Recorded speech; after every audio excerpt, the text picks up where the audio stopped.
Assalamualaikum warahmatullahi wabarakatuh. Alhamdulillahi wassalatu wassalamu ala rasulillah wa ala alihi wa sahbihi wa mawala. Rabbi zidni ilma warzuqni fahma. Amin ya rabbal alamin. Baik teman-teman, pada pertemuan kedua kali ini kita akan berbicara tentang hubungan ulumul Quran dengan konteks sejarah awal pra-Islam. Oke, sebelumnya saya akan memulai absen presensi terlebih dahulu. Baik teman-teman, kita presensi dulu sebelum memulai perkuliahan hari ini. Mbak Ines. Hadir Pak. Oke, Mas Taufan. Hadir Pak. Mas Fendi. Hadir Pak. Mbak Safri. Hadir Pak. Mas Ivan. Hadir Pak.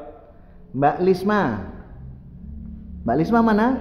Sepertinya izin Pak. Oke, izin ya. Oke, terima kasih. Oke, baik, kali ini kita akan mencoba calling out materi yang kemarin. Kira-kira siapa yang bisa bantu saya? Saya Pak. Oke, Mas Fendi silakan. Kemarin kita mendiskusikan tentang fungsi dan kedudukan Al-Quran. Oke, super sekali ingatanmu Mas. Terima kasih. Lanjut, siapa yang mau bantu? Saya Pak. Oke ya, Mbak Safri. Yang mengingatkan kembali ada tugas tulisan 6 paragraf yang harus dikumpulkan. Oh iya, saya kebetulan baru ingat itu. Terima kasih sudah diingatkan ya.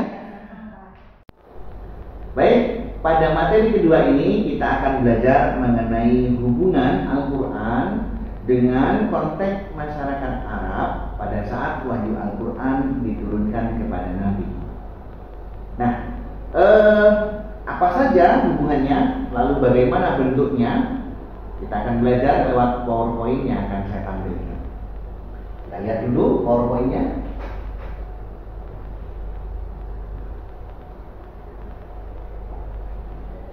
Oke. Ya. Sebelumnya saya akan memberikan kalian tugas untuk melakukan FGD, Focus Group Discussion. Silakan 3 orang berkumpul kanan sebelah sana, lalu kemudian yang sebelah sini 2 orang tidak apa-apa. Lalu kemudian kalian cari di handphone kalian apa saja macam hubungan Al-Quran dengan konteks masyarakat Arab pada saat ia diturunkan, diwahyukan kepada Nabi. Nah, oke, saya beri waktu FGD 10 menit. Silahkan kalian FGD sana dan sini 10 menit. 10 menit dimulai dari sekarang. Oke teman-teman, waktu FGD sudah habis. Kita fokus di materi kita. Islam hadir di Semenanjung Arab sini. Semenanjung Arab tempat di mana berbagai generasi sejak nabi-nabi terdahulu kumpul menjadi satu, membentuk sebuah komunitas di mana komunitas ini kemudian berkembang menjadi suku. Nah, inilah kemudian yang membuat masyarakat Arab mempunyai struktur sosial. Level kesukuan ada di masyarakat Arab. Ada suku yang mempunyai peringkat tertinggi sampai kemudian yang terendah. Nah, masing-masing suku kemudian mempunyai sebuah kesepakatan politik. Nah, ini dia. Ada hubungan politik antara suku di Semenanjung Arab, ya. Hubungan politik ini kemudian mengatur apa saja yang dibutuhkan oleh internal suku tersebut atau apa saja yang dibutuhkan antar suku di Semenanjung Arab, atau mengatur apa saja yang dibutuhkan antar suku dari Semenanjung Arab dengan suku-suku di luar Semenanjung Arab. Sehingga ini menjadi langkah kuat bagi masyarakat Arab untuk mempunyai hubungan diplomatik antar suku, antar negara. Oke, hubungan yang lain apa? Ada hubungan yang tercipta, yaitu hubungan budaya. Nah, ini uniknya karena masing-masing suku yang ada di struktur sosial ini mempunyai pengetahuan yang berbeda-beda.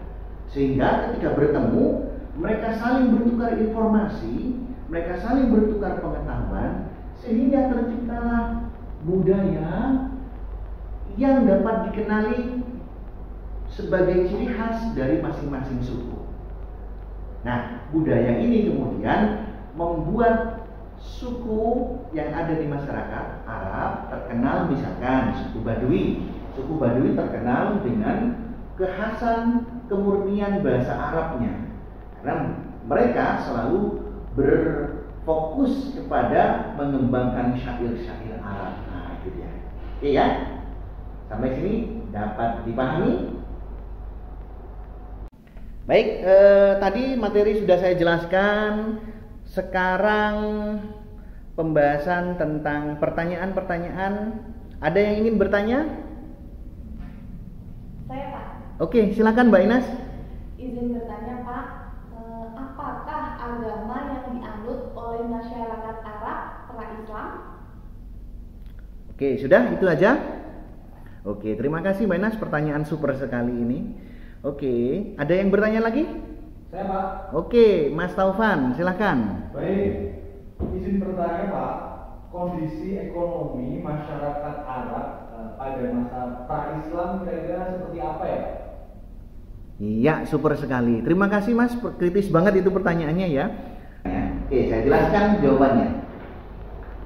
Ada hubungan agama. Nah, ini yang belum saya jelaskan tadi. Ada hubungan agama antar suku di masyarakat Arab.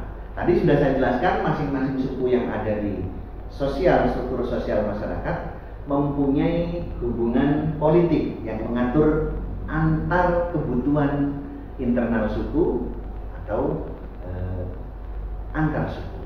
Nah, agama di sini ada hubungannya dengan kebutuhan internal suku. Kebutuhan internal suku tentang kepercayaan terhadap sesuatu yang dapat memberikan kesejahteraan pada dirinya, pada mereka, maka kemudian membangun yang namanya sebuah agama. Agama yang ada di masyarakat Arab pada saat itu lebih kepada pagan, menyembah berhala. Lalu kemudian masih ada agama yang diwariskan dari generasi sebelumnya.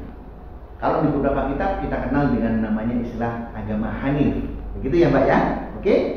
Nah, tuh. Sehingga masing-masing suku tadi itu, kalau kita runut dari awal sampai akhir, punya kebutuhan masing-masing yang harus terpenuhi. Salah satunya adalah agama. Nah, agama Hanif, yaitu agama yang diwariskan dari generasi-generasi sebelumnya. Kalau di Al-Quran dikatakan millata Ibrahim, gitu ya. Oke? Dapat dipahami Mbak? Terima kasih. Lanjut. Nah, pertanyaan dari Mas Taufan tentang ekonomi. Oke, kembali lagi dari sosial ke politik. Politik di sini mengatur yang namanya hubungan ekonomi, ya. Hubungan ekonomi yang ada di masyarakat Arab tercipta karena adanya kebutuhan internal suku, kebutuhan antar suku, atau kebutuhan antar suku di luar semenanjung Arab. Nah, ekonomi di sini mencakup tiga tadi itu, baik internal, baik antar suku di semenanjung Arab ataupun antar suku yang ada di luar Arab. Masing-masing saling mencukupi kebutuhannya masing-masing, khususnya di bidang ekonomi. Sehingga kemudian masyarakat Arab terkenal dengan kota metropolitan. Nah, kota metropolitan ini berarti bahwasanya masyarakat Arab merupakan masyarakat dengan perekonomian yang sangat kuat. Kalau kalian membaca History of Arab gitu ya, karya Philip Kahiti, dia akan menjelaskan kepada kita bahwasanya hubungan ekonomi di masyarakat Arab itu ada tentang jual beli komoditas gitu ya. Komoditas yang ada di semenanjung Arab apa saja? Ada komoditas hewan peternakan. Kita tahu bahwasanya Nabi juga menggembala peternakan di Siti Khadijah, ratusan hewan begitu ya, dibawa keluar daripada Mekah, ya kan? Nah, ini kemudian menciptakan yang namanya bentuk. Ada bentuk ekonomi di masyarakat. Begitu teman-teman, dapat dipahami ya? Oke, baik teman-teman, itu adalah penjelasan materi hari ini yang dapat saya sampaikan. Nah, jadi ingat-ingat setiap pertemuan nanti kalian tugasnya adalah merangkum dan meringkas 6 paragraf maksimal ya. Sehingga materi hari ini kalian harus rangkum sebanyak 6 paragraf, minggu depan dikumpulkan. Nah, saat ini waktunya untuk mengumpulkan tugas ringkasan materi pertemuan lalu. Silakan Mas Ketua Kelas, Mas Ivan, ya.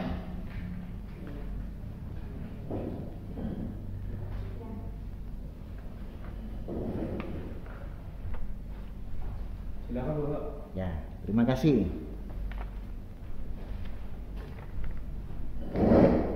Baik, terima kasih atas kehadirannya, atas perhatiannya dalam materi kali ini. Demikian perkuliahan dapat kita akhiri, kurang lebihnya saya mohon maaf. Saya pamit undur diri. Billahi taufik wal hidayah. Wassalamualaikum warahmatullahi wabarakatuh.